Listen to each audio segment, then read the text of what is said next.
Son muchos los expertos que se plantean una posible salida legal a la reforma del delito de sedición.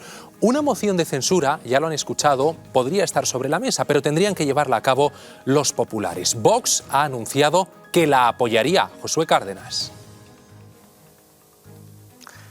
Así es, ese es el gran titular de la comparecencia de Santiago Abascal. Recuerden que cada lunes Vox ofrece una rueda de prensa, pero es Jorge Buxadé, el vicepresidente, el que suele salir a dar la cara. Bueno, pues hoy ha elegido Santiago Abascal el presidente, después de que el viernes, con un escueto tuit en el que rezaba aquello de traidor, bueno, pues ha querido dar un paso hacia adelante, y en Vox no se resignan a que Sánchez se salga con la suya políticamente hablando con el tema de la sedición. Bueno, pues desde Vox plantean 4 formas para poder combatir, en este caso, a Pedro Sánchez y su plan, que han denominado peligroso para España. Bueno, pues la verdad que esa respuesta a Pedro Sánchez consiste, primero, ya desde Vox se ha presentado a la mesa del Congreso una iniciativa para frenar la ley que ha presentado el viernes el Partido Socialista y Unidas Podemos para eliminar el delito de sedición. Si la mesa del Congreso no hiciese caso a Vox, tiene planteado el partido de Abascal una reforma para que en el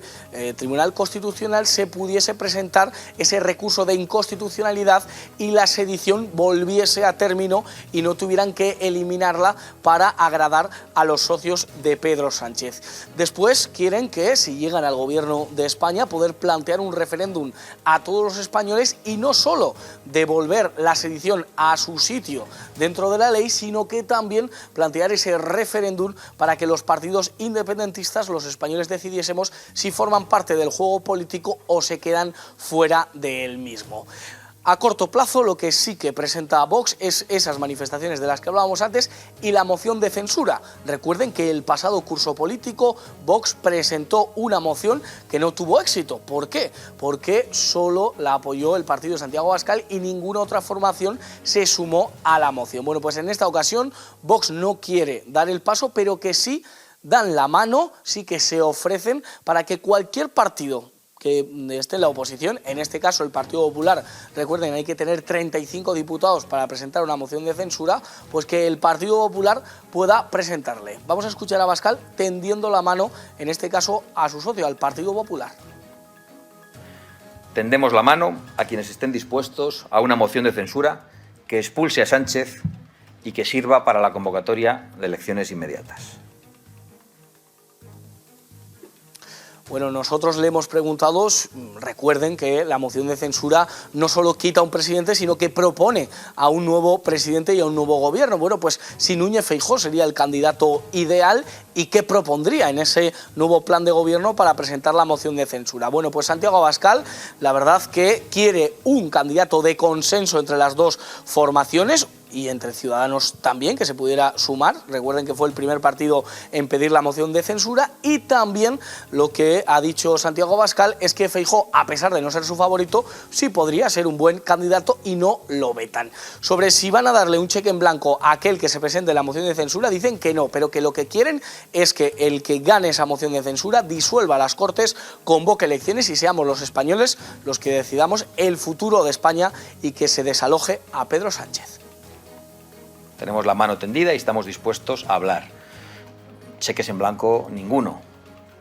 No solo porque tenemos el deber de ser vigilantes y desconfiar, sino porque representamos a 4 millones de españoles que ya están muy escaldados y muy escamados por el modo de actuar de los políticos. Pero yo no he planteado un cheque en blanco en ningún caso en esta intervención. He planteado el compromiso de un candidato para disolver las Cortes y convocar elecciones. Ese es el programa que creemos que habría de presentarse en una moción de censura. Y por último, para aquellos españoles que se pregunten por qué no la presenta Vox, si ya es un nuevo curso político y tiene más de 35 escaños, bueno, pues Santiago Abascal ha dicho que él ya hizo su trabajo, que ya presentó una moción de censura y por lo tanto le toca a otros asumir esa arma constitucional. Hoy es un día para recordar que nosotros presentamos esa moción. Yo les invito a ustedes mismos a que, más allá de los titulares, vuelvan a ver esa moción de censura, lo que se dijo en ella, y recuerden qué se votó en aquel momento. Nosotros ya la hemos presentado. También hemos dicho, no hace muchos meses, que no renunciábamos a volver a presentarla. Nuestra posición no ha cambiado. Nosotros no renunciamos a la utilización de ese instrumento que la democracia y la Constitución nos ofrece y al que tenemos derecho por ser más de 50 diputados. El Partido Popular de momento no dice si aplicará o no la moción de censura, pero se muestran críticos con los socialistas. Con toda claridad le decimos a todos y a cada uno de los dirigentes socialistas en cada ayuntamiento de España y en cada comunidad, en este tema o se está con el interés particular de Sánchez o se está con los intereses generales de España. Hemos querido saber si la gente estaría a favor de que la oposición plante cara con una moción de censura a Pedro Sánchez. Pues que ojalá la pudieran hacer y ojalá saliera adelante. No está mal y siempre está bien que se ponga pues en duda todo lo que pasa y todo lo demás, pero siempre están atacándose, ¿no? Que me parece genial, ojalá propongan una moción de censura, sí, porque no puede bajar el delito de sedición diciendo que nos tenemos que parecer al resto de Europa y el resto de delitos del Código Penal somos un país aparte. Pedro Sánchez creo que está cargándose España realmente y bueno, está haciendo bastante daño. Una moción de censura a Pedro Sánchez, no una, muchas, porque no hace más que hacer y de estupideces ir en contra, muchas, no una, muchas. No, me parece que la solución es no volverla a votar, pero no va a hacer una moción de censura. Hoy vamos a analizar la importancia que tiene este delito de sedición para un país democrático como el nuestro. Nos acompaña el abogado penalista Carlos Lacaci. Buenas tardes, Carlos. Muy buenas tardes a todos los telespectadores de 7NN. Un placer. Lo acabamos de escuchar, cómo mucha gente en la calle pide que sí, que se lleve a cabo esa moción de censura.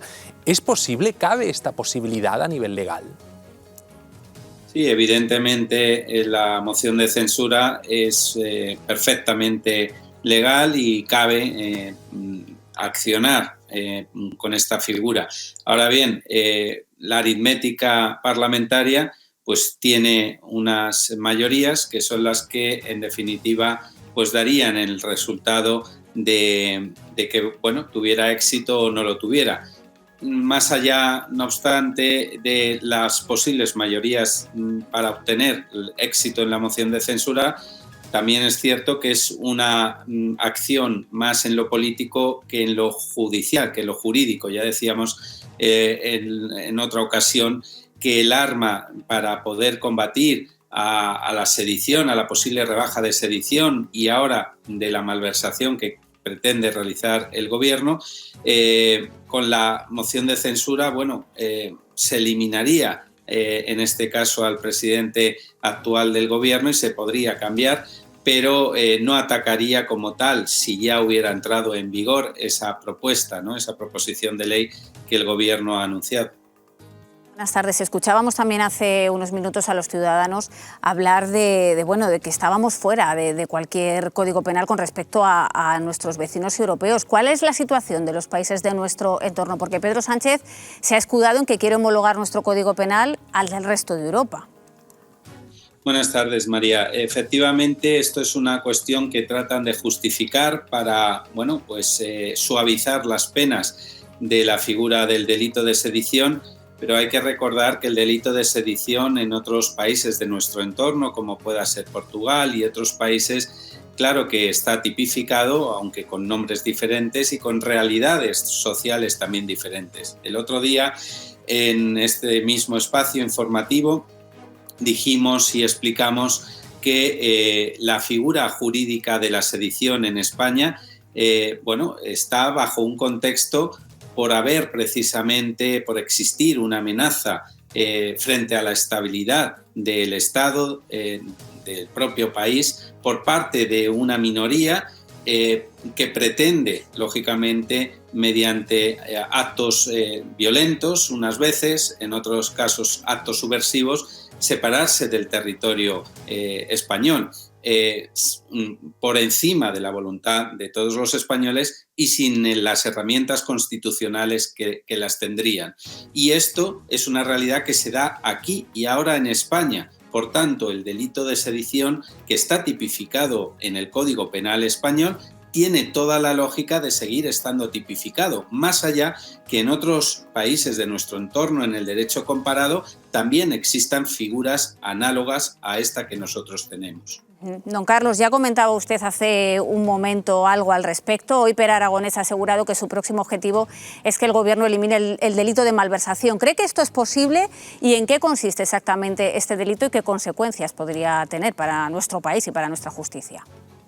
Claro, bueno, pues en cuanto a la posibilidad, todo es posible si el Gobierno lo saca adelante mediante esa proposición de ley que ha anunciado que haría. Fíjense, eso sí, que hace y utiliza la posible herramienta de una proposición de ley y no de una ley orgánica, donde tendría que debatirse con todas las mayorías cualificadas de las cámaras, de las dos cámaras, y además contar con el informe preceptivo del Consejo de Estado y del Consejo General del Poder Judicial. En este caso va por la puerta de atrás, haciéndolo mediante una proposición de ley que evita estos informes preceptivos y que podría incluso reformar el delito de malversación en menor tiempo, igual que el delito de sedición, con esa propuesta de ley. La malversación, para que lo entiendan los telespectadores, es un delito tipificado cuando existe un desvío de fondos públicos o una administración desleal de los fondos públicos. Por estos delitos hay que subrayar que fueron ya condenados los sediciosos en Cataluña por el Tribunal Supremo.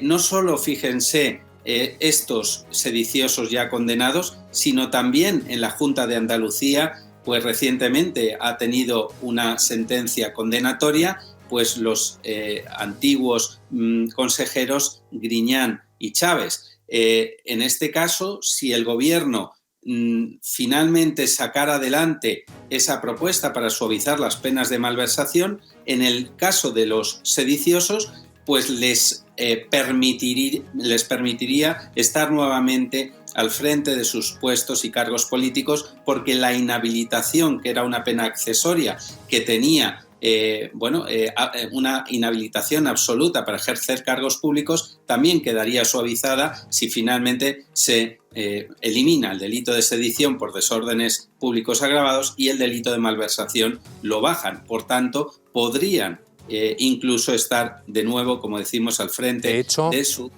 En unos minutos vamos a estar en directo en Sevilla, porque esto efectivamente, como nos está explicando usted, don Carlos, podría afectar a los condenados en el marco de los ERE. Gracias por acompañarnos. Muchas gracias a ustedes, como siempre. Un saludo.